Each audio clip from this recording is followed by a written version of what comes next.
नमस्कार। Radio talkies में आप सबका स्वागत है। सोचिए, एक लेखक वो मर जाता है और पीछे रह जाती है बस एक नोटबुक जिसमें उसकी कहानी है। मिखाइल बुल्गाकोव के अधूरे उपन्यास ब्लैक स्नो, ए थिएट्रिकल नॉवल में कुछ ऐसा ही है। हाँ, तो आज हम इसी उपन्यास के कुछ हिस्सों और रॉजर कॉकरेल की प्रस्तावना के जरिए इसकी दुनिया में उतरेंगे। बिल्कुल। ये समझने की कोशिश कि ये मिक्सूदोव कौन है और मॉस्को के उस थिएटर जगत से उसका सामना वो कैसा रहा। हाँ, जहाँ बुल्गाकोव का व्यंग एकदम खुलकर सामने आता है। और शुरुआती देखिए कितनी नाटकीय है। कहानी मिलती है सर्गेई लेओन्तिएविच मैक्सूदोव की नोटबुक से, जिसके बारे में नरेटर हमें बताता है कि उसने आत्महत्या कर ली। हाँ, और मैक्सूदोव कौन? एक अखबार का मामूली क्लर्क जिसने एक उपन्यास लिखा। और मरने से ठीक पहले नरेटर को कहा कि वो इसे अपने नाम से छपवा दें। अजीब है ना? बहुत अजीब। पर ये नरेटर भी कम दिलचस्प नहीं है। हाँ, वो खुद को मैक्सूदोव की कहानी से जैसे थोड़ा दूर रखता है। बिल्कुल। कहता है कि मैक्सूदोव तो उदासी का शिकार था, मतलब मेलैंकोली थी उसे। और ये जो थिएटर जगत उसने दिखाया है ये शायद पूरी तरह सच न हो, काल्पनिक हो। हाँ, ये दूरी क्यों? शायद बुल्गाकोव का खुद को बचाने का तरीका, या फिर व्यंग्य की एक और परत हो सकता है। और तो और नरेटर ने मैक्सूदोव का लिखा मूल एपिग्राफ हर किसी को उसके कर्मों के अनुसार वो भी हटा दिया। अच्छा, क्यों? कहा कि वो ज्यादा दिखावटी था। तो मतलब शुरू से ही सच और कल्पना के बीच वो रेखा धुंधली है। और मैक्सूदोव की शुरुआती हालत वो तो पूरी तरह मतलब निराशा में डूबा हुआ है। बिल्कुल। एक दोस्त तो कहता है कि उसमें दोस्तोवस्की जैसा कुछ है। हाँ, वो अंडरग्राउंड मैन वाला फील।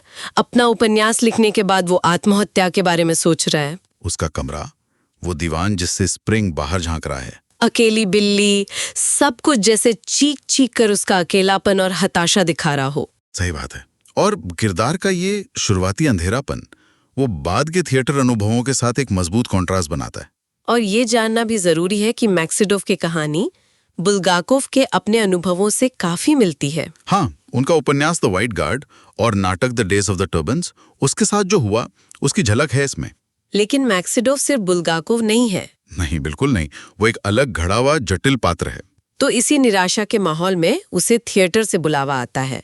इल्चिन नाम का एक निर्देशक। हाँ, खत लिखता है। और मैक्सूदोव पहुंचता है इंडिपेंडेंट थिएटर, जो साफ लगता है कि मॉस्को आर्ट्स थिएटर का ही मजाक उड़ाया गया है। और वहां का माहौल, पुरानी इमारत, एक अजीब सा अटेंडेंट। हाँ, जो इल्चिन का नाम सुनते ही एकदम अदब से झुक जाता है। हाँ, और फिर सबसे गजब की बात, इल्चिन के ऑफिस में ठीक वैसा ही दीवान, वही स्प्रिंग निकला हुआ दीवान जैसा मैक्सूदोव के कमरे में है। ये क्या है? ये संयोग नहीं है, ये सीधा थिएटर की दुनिया पर कटाक्ष है।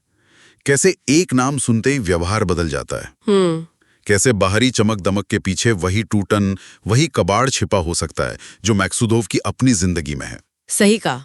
ये उस दुनिया की बेतुकी बातों को दिखाता है। बिल्कुल। लेकिन थिएटर जाने से पहले वो इतना निराश हो चुका था, खासकर जब दोस्तों ने उपन्यास को खारिज कर दिया। हाँ, कहा भाषा ठीक नहीं, दोस्तोयेव्स्की जैसा कुछ है। तो उसने खुदकुशी की कोशिश भी की। हाँ। एक रिवॉल्वर चुराई। लेकिन तभी कहीं से ओपेरा का संगीत सुनाई देता है और रुडोल्फी नाम का एक रहस्यमयी एडिटर आ जाता है। हाँ, कोशिश नाकाम, और बाद में उस रिवॉल्वर को लौटाने की जो मशक्कत है वो भी उतनी ही हास्यास्पद है। ये सारी घटनाएं क्या दिखाती हैं?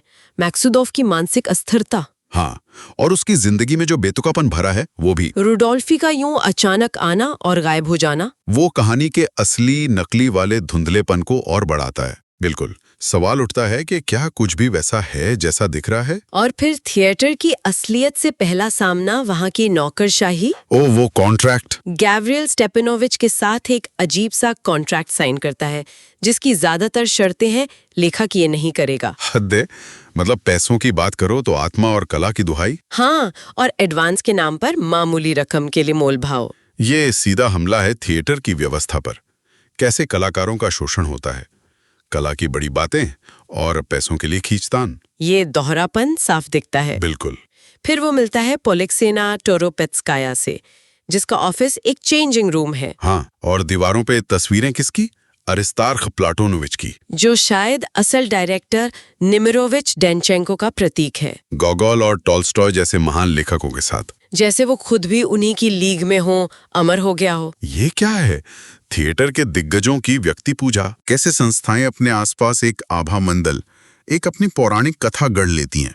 और कलाकार उस बड़ी मशीनरी का एक पुर्जा बनकर रह जाता है। सही। तो इस तरह हम देखते हैं कि मैक्सिडोव एक हताश लेखक से एक हैरान परेशान नाटककार बनने के सफर पर है। हाँ, जो एक ऐसी थिएटर की दुनिया में फंस गया है जो बाहर से भव्य है पर अंदर से अजीब और नियमों में जकड़ी हुई। और ये साफ तौर पर बुल्गाकोव के अपने कड़वे अनुभवों की एक परछाई लगती है। हाँ, ये उपन्यास दिखाता है कि कला बनाना सिर्फ लिखने पढ़ने का काम नहीं है। ये बाहरी दबावों, राजनीति, इंसानी कमजोरियों, इन सब से लड़ने का भी नाम है। इस पर जो काला हास्य है, जो व्यंग है, वो आज भी उतना ही ताजा लगता है। सही का, आज भी प्रासंगिक है। और एक बात जो सोचने पर मजबूर करती है, ये उपन्यास अधूरा रह गया। बुल्गाकोव वैसे पूरा नहीं कर पाए या शायद करना नहीं चाहा। ये एक बड़ा सवाल है।